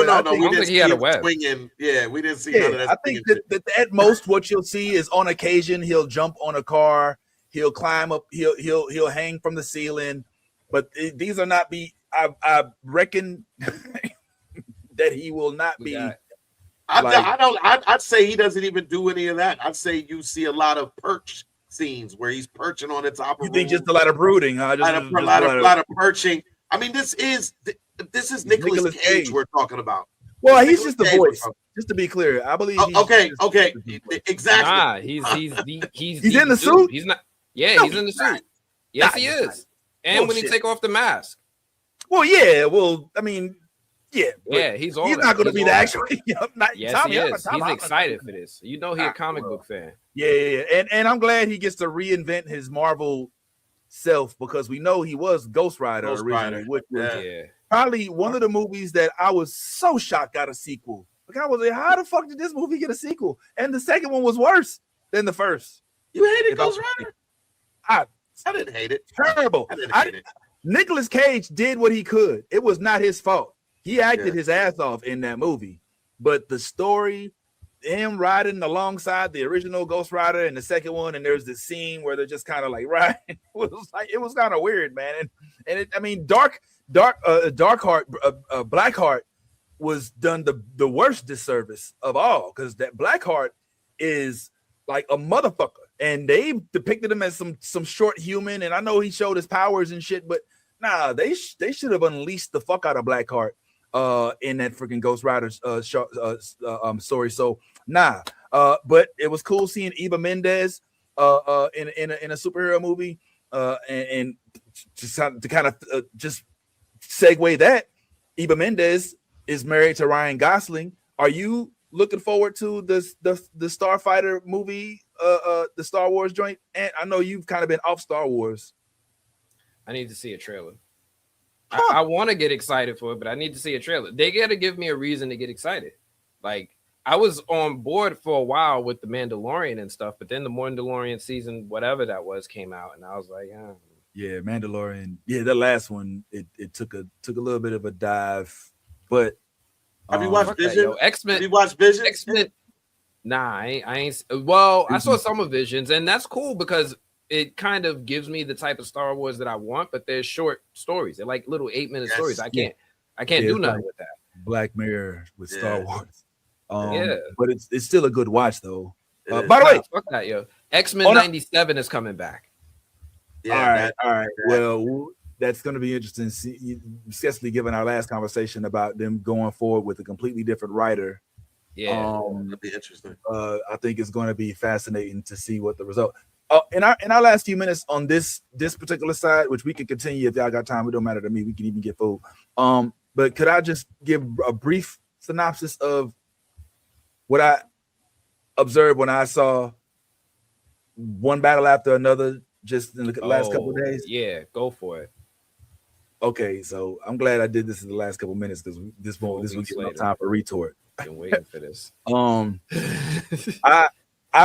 went in having kind of seen what had been said specifically from this panel, and so that was lying in the back of my head. So I did have that bias, and I have to say that it didn't take long for me to see exactly what it is that Ty specifically did give as a reason to kind of be put off by the way that the Black woman of lead here is being depicted.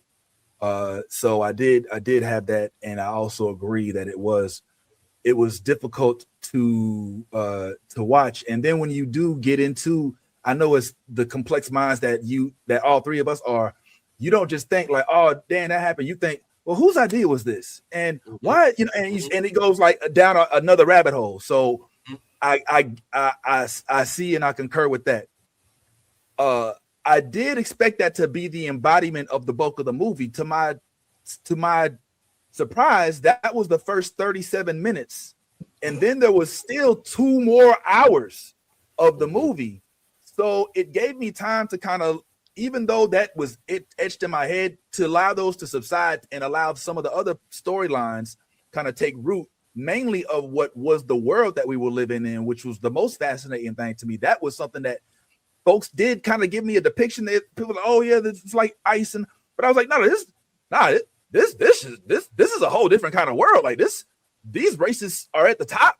They're open and like it. Wait. So they're chasing her down because what? Because they're asking them about interracial what? Like, like there was a lot more intricacies along with the movie that I was pleasantly surprised to experience. So I guess that leaves me, I guess, not throwing the whole movie away with the bathwater. I did not disagree again with the depiction of Tiana's character, but what I learned was that her character, as poorly it was depicted, was one of the many facets of this story.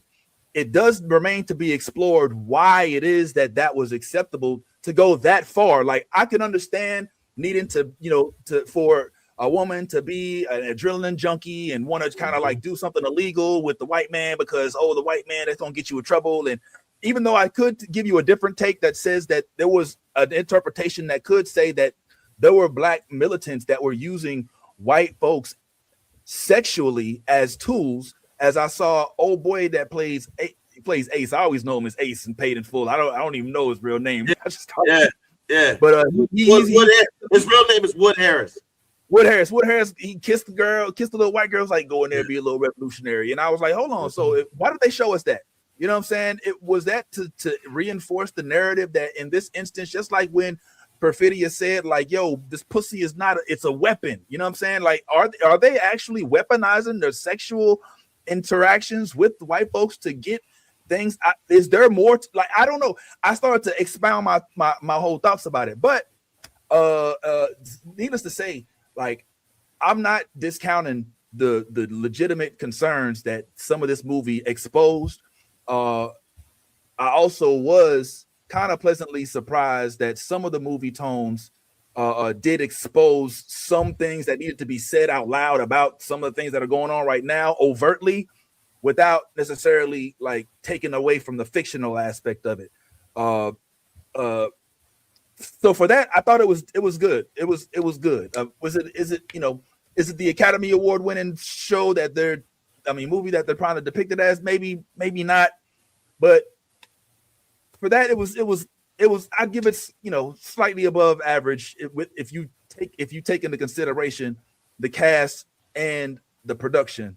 Because I kind of like the car scene. I like the car chase scenes. I thought that the car chase scenes. That's the only scene that anybody ever brings up when they say they like this movie. Nobody ever brings up anything else. It's the car chase scenes. The car chase scenes. I thought was pretty good. The hills. What was good about it? The hills. The car disappeared. I couldn't see it. Oh, like. I don't know. They stuck out to me. I thought it was clever. I thought, yeah. Would you watch it again? Nah. Once is enough. Once is enough. It's more than enough. All right. Let me end this though abruptly. Hold on, real quick. Did you see the scene? Seconds. Did you see the scene? There was a lot of the scenes. No, the one where she was like, "Get it up," or she told this scene when she. That scene. There was a lot of disturbing shit. Like, what was happening? Like, at one point in time, she had him up against the wall. What was going on there? I don't even want to. You know what I'm saying? What was going on was that the notion that he had homosexual tendencies, and she wound up smashing him. You know, that's what it was. Yo. There was a whole bunch of stuff that club was like, you can't get in. If you you're right. You can't get in. Are you a homosexual? The thing don't have a 2-hour limit no more. I do for the editing tool that I use. So for that, the New Blurred Order is one of my favorite places to visit.